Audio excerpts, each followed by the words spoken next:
Welcome to Metro Vancouver Close-Up, videos that highlight municipalities and community groups that are advancing sustainability. Water is an important component of soil, along with minerals, organic matter, and air. But paved roads and structures limit rainwater's contact with soil.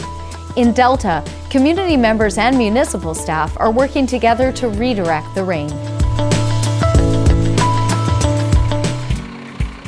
In the Corporation of Delta, the way water flows from this parking lot is being re-engineered. We'll be excavating a long swale and then cutting holes in the curb, and then the water from the parking lot will run through those holes into the swale. The swale is the beginning of a concave garden called a rain garden.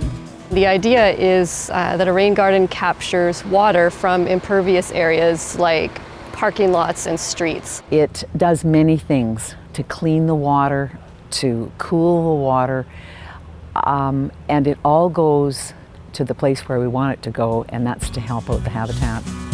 Rainwater that slowly seeps into the soil is preferred over a storm sewer.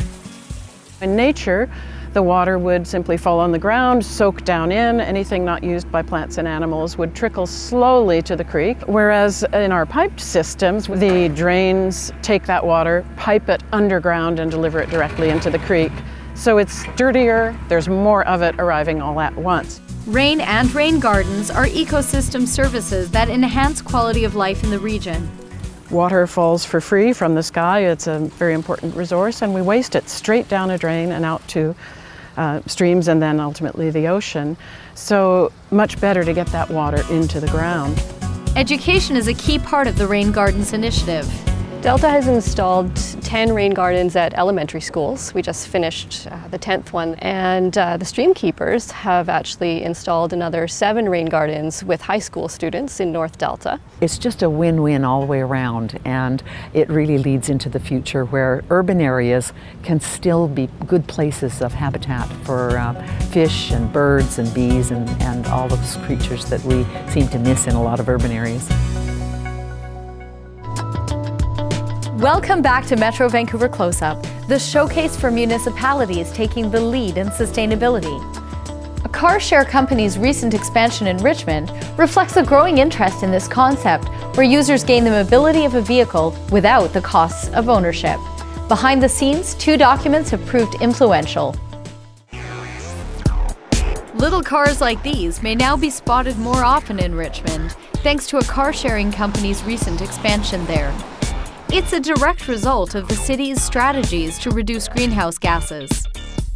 We have a number of different initiatives, but it all comes together in the official community plan, where we talk about sustainability in general. And on the car share side of things, we talk about the fact that we want to support the car share programs. Those clearly stated goals helped steer city staff to aid the company in finding suitable public parking spaces. We want to encourage cars to be all over the city in the various programs so that people can conveniently make use of them.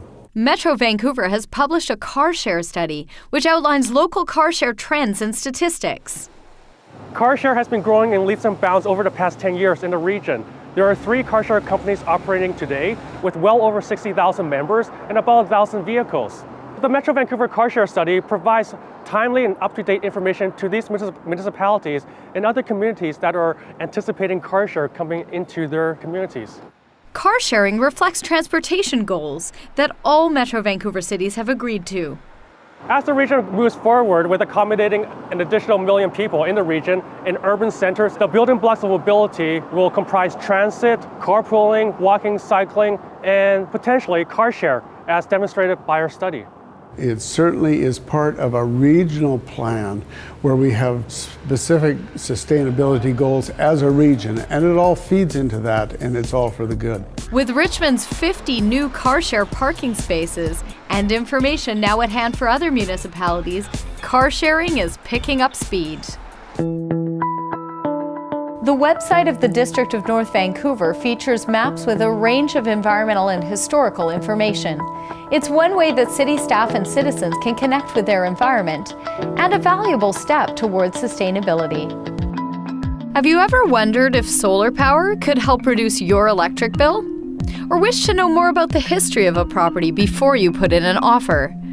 These are just two examples of the uses people are finding for the District of North Vancouver's GeoWeb applications. GeoWeb is a GIS website that's created and maintained by the GIS department here at the District of North Vancouver. Even the mayor is finding a use for GeoWeb. I get property owners almost every day with queries, questions, comments. I can quickly go into GeoWeb. I can actually bring that property up right away and not only take a look at a piece of property, I can actually take a look at the detail. I use it daily and I don't even think about it. It's like going into email. I'm into GeoWeb virtually every day. We use it to help communicate and provide service to the organization and the public. Users can see many layers of environmental information, including one that rates a home's suitability for solar hot water heating. We worked with the Department of Forestry at UBC to do some solar modeling to model the solar radiation that reaches the roofs of people's houses. We found that people started to use it, especially installers started to use it to assess whether or not it was a suitable location to install solar hot water. Having access to critical information while out in the field lets them respond faster to a wide range of situations.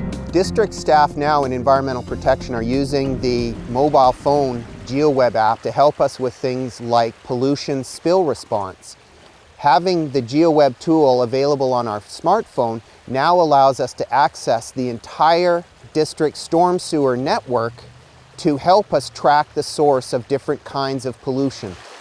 Perhaps one of the map's greatest uses for future planning is its ability to help people look back.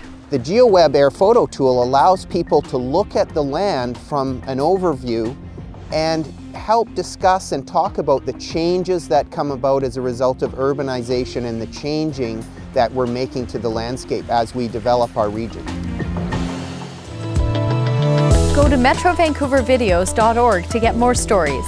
Our thanks go to the municipalities, community groups, and individuals who shared their input. For Metro Vancouver Close-Up, I'm Dagmar Timmer.